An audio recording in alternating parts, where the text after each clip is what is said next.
Many of us are taught to view the universe as an infinite, empty void, but ancient cosmology suggests a different structure, a highly ordered, enclosed architecture that functions through rhythmic expansion and contraction. In this system, time is not a linear progression of events, but in oscillation. Historical epochs and human eras breathe. The cosmos inhales, building pressure and complexity, and then exhales, releasing old forms to make room for the new. The global chaos we see today often appears as a series of random political accidents. Within the framework of the cosmic egg, however, this societal fracture is the physical friction of a macro-level frequency shift. While political analysis focuses on the surface noise of the day, an astrological view tracks these moments as part of a repeating cyclical tension, where the timing of the environment itself begins to change. Much of our current disorientation comes from trying to navigate this structured cosmic inhale using tools designed for a different, more static era. April 28, 2026, serves as a specific mathematical coordinate within this cycle. It is a moment where the gears of the oscillation reach a point of maximum resistance. To understand the geopolitical mood, we look to the specific geometry of the planetary shells rotating above us. Each layer moves at its own speed, creating a nested system of rotating rings. These planets act as the mechanical gears of the interface.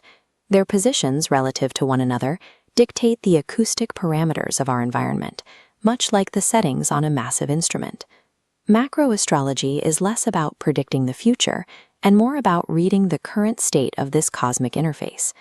On April 28th, Saturn occupies a dominant position. As the outermost boundary setter, it generates a heavy frequency that anchors the entire shell. This heavy anchor is currently challenged by the rapid, shifting alignments of the inner luminaries. They are moving at a tempo that the outer shell is not yet ready to absorb. When these planets reach squares or oppositions, they behave like intersecting sine waves. Contained within a closed system, their frequencies don't pass through each other, they collide. The result is harmonic dissonance. The interference pattern becomes jagged and violent, creating energetic friction vibrating through human society. We see this reflected in the world stage as a sudden spike in geopolitical tension.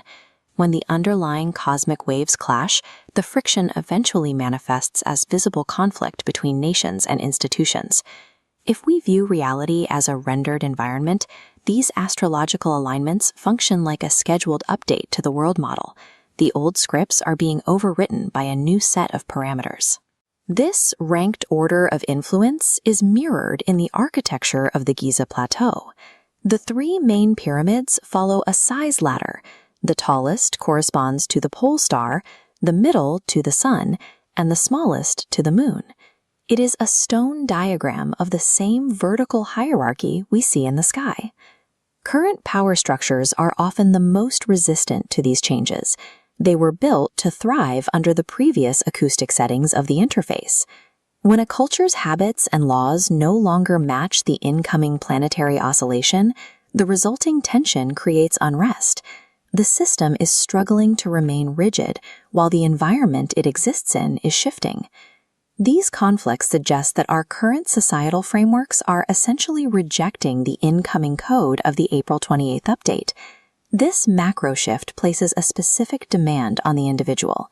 To navigate the friction, one must find a way to synchronize their own rhythm with the larger oscillation of the cosmos. Under today's specific transits, your thoughts and habits are no longer just personal choices. They are frequencies you are contributing to the environment.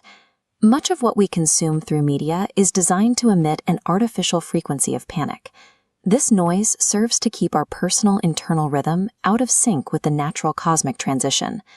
The risk today isn't the planetary alignment itself, but the possibility of allowing manufactured dissonance to overwrite your own internal wave. We can navigate this by using what we might call a harmonic detector, the innate ability to sense truth through resonance and deception through dissonance.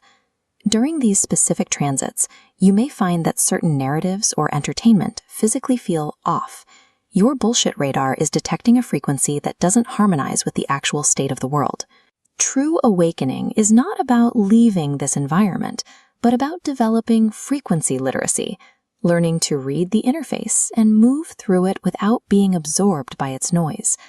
The planets do not dictate our fate, they merely set the acoustic stage.